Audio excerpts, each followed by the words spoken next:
You're live with Lucy Hockings on BBC World News. Belarus's foreign minister accuses the EU of provoking a migrant standoff.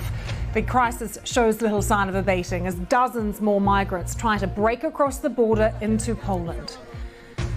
Raise your game to tackle climate change. The United Nations call to world leaders as a draft agreement is published at COP26. The Ethiopian government and rebel forces are accused of preventing rape victims from accessing healthcare in Tigray. And Prince Harry says he warned Twitter of the January the 6th Washington uprising before it happened. In the next half hour, we'll be live in Warsaw, Moscow, Glasgow and Addis Ababa.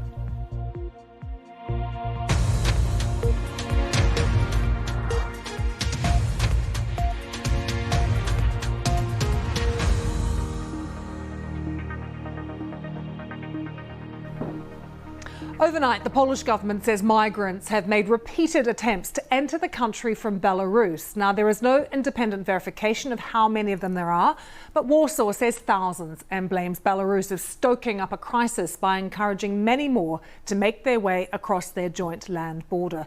Poland says this is in response to EU sanctions following a disputed election last year. Belarus's foreign minister has accused the EU of provoking a standoff after it threatened to impose yet more sanctions on Minsk over the crisis.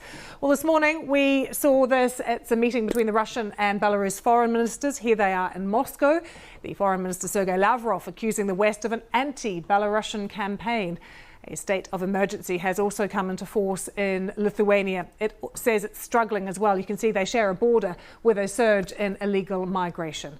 Well, whoever is responsible for the migrants being there is no doubt conditions are grim, with overnight temperatures falling way below freezing. You can see there just how cold it was overnight. Well, our correspondent Nick Beak is there at the border.